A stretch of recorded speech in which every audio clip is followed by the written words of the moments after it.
Here's a question that will end a dinner party faster than politics, faster than money, faster than asking somebody how their fantasy team is doing. Ready? If Jesus actually died by crucifixion, and basically every historian on planet Earth says he did, then what is the best explanation for the fact that a few weeks later, his friends are running around Jerusalem telling people he is alive? Now, notice what I did there. I did not open with, did Jesus rise from the dead? That is a terrible starting question, frankly, because the second you ask it, everybody just retreats into their corner and starts yelling their conclusion at each other. Believer says yes because Bible. Skeptic says no because dead people stay dead. Nobody learns anything, everybody goes home mad, and the guacamole gets warm. So we are going to do it the other way. We are going to start with the stuff that both sides can actually look at. Documents, burial practices, Roman execution, human psychology, dates, and then at the very end, we will look at the menu of explanations and see which one holds up. Make sense? Good. Let us start with the part almost nobody argues about, which is the death itself. You have got the Roman historian Tacitus, writing in the 2nd century, casually mentioning that Christus was executed under Pontius Pilate during the reign of Tiberius. He is not a fan. He calls the whole movement a destructive superstition. That is not a friendly witness. That is a guy rolling his eyes on papyrus. You have got Josephus, the Jewish historian, mentioning it too. And yes, that passage has some later Christian editing in it. Scholars have been arguing about it for centuries, but the core mention of the execution is widely accepted as authentic. And then you have the Romans themselves, who were, and I say this with real professional respect, absurdly good at killing people. That was the whole product. Crucifixion was not an execution. It was a billboard.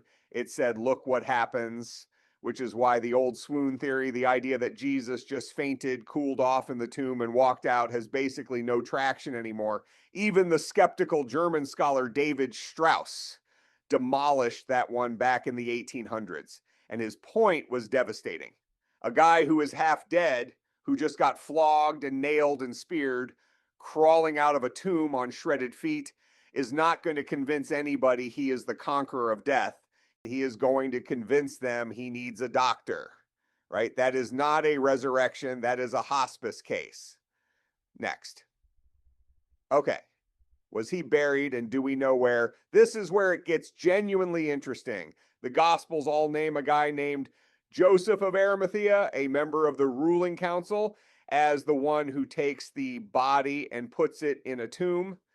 And a lot of historians find that detail hard to explain as invention, because if you are making up a hero story, you do not hand the most honorable job in the entire narrative to a member of the council that just condemned your guy. That is like writing a movie where the villain's lawyer buys the flowers. Now, the pushback is real, and I want to be fair here. Scholars like John Dominic Crossan have argued that Roman crucifixion victims were typically left up or dumped in a common grave, and that the burial story is later smoothing. That is a serious argument. The counterweight is that Judea was a special case. Jewish law was very insistent about not leaving a body hanging overnight. The Romans generally accommodated local religious sensitivities when it did not cost them anything. And we have actually found a crucified man's heel bone from 1st century Jerusalem, still with the nail in it, in a proper family tomb. So it happened at least once. That is a real archaeological find, not a story. As for, do we know where? The traditional site is the Church of the Holy Sepulchre. And here is the fun part. That location was outside the city walls in the 1st century, which is where executions and burials belonged, and it got swallowed by the city later when the walls expanded. The Romans built a pagan temple on top of it in the 2nd century, and then in the 4th century, Constantine's people tore that temple down specifically because local Christians kept insisting that is the spot, which is kind of a beautiful irony. The Romans paved over it to shut everybody up, and instead they left a giant marker saying, "Here, dig here." The other candidate, the Garden Tomb, the pretty one all the tour buses go to, was identified in the 1800s, and most archaeologists think it is centuries too old to be the right tomb. Gorgeous garden, though, great gift shop, I assume. So then, was the tomb empty? Here's my honest read. In surveys of the published scholarship, a solid majority of historians accept that the tomb was found empty, but it is genuinely contested, and I am not going to hand you a fake decimal point to sound smart. What I will say is this: the movement started in Jerusalem, not in Alexandria, not in some village 300 miles away where nobody could check, in the same city where the tomb was, where the authorities had every conceivable motivation to walk 20 minutes, open the door, and produce a body. And the earliest counter-argument we have record of is not there is no tomb or he is still in there. It is the disciples stole him. That is an accusation that concedes the premise. You do not accuse somebody of stealing a body that is still lying right there. And then there is the detail that gets me every time. The first witnesses in every one of these accounts are women.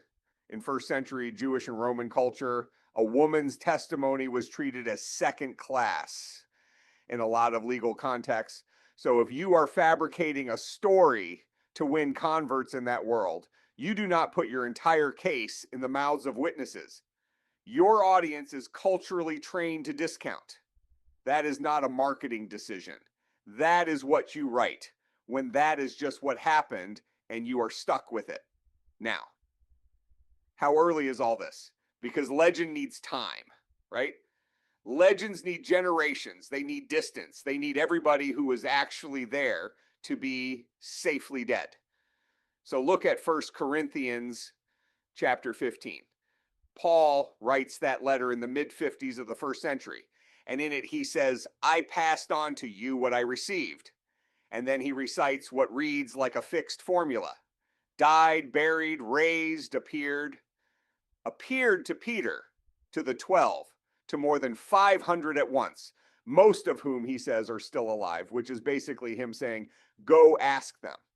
Scholars across the spectrum, including plenty who do not believe a word of the theology, date that formula to within a handful of years of the crucifixion. Some say within a couple. That is not legend speed, that is newsroom speed. So what are our options? Conspiracy. The disciples stole the body and lied. The problem is not that people will not lie. People lie constantly. I have taught undergraduates. The problem is that these particular people got hunted, beaten, jailed, and killed, and not one of them ever cracked and cashed in. Now, careful, that proves they sincerely believed it. It does not automatically prove it was true.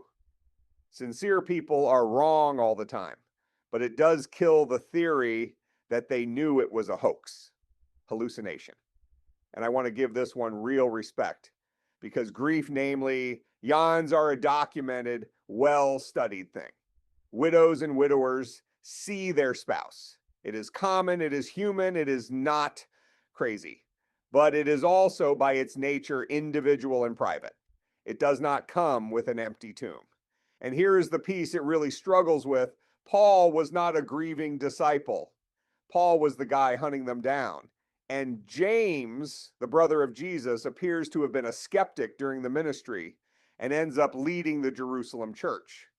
Grief does not explain your prosecutor. Grief does not explain your kid brother who thought you were embarrassing. Legend. Too fast, as we said. Wrong tomb. Then produce the right one, you have got the whole Sanhedrin and a Roman garrison available for that errand.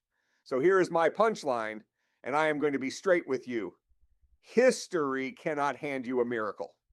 History can hand you a shape. And the shape is, a man was executed, he was buried, the tomb was reported empty in the city where it could be checked, and a group of terrified people, including at least 2 hostile outsiders, became unshakably convinced they had encountered him alive. Immediately, not eventually. Every natural explanation gets some of that. None of them get all of it cleanly. What you do with that gap depends on what you already believe is possible. And that, frankly, is the honest place to land. Not, here's the proof, gotcha. But here is the evidence. Here's the hole. Now go do the work yourself instead of yelling about it over warm guacamole. Questions, comments, concerns, bribes. I will see you in the next one.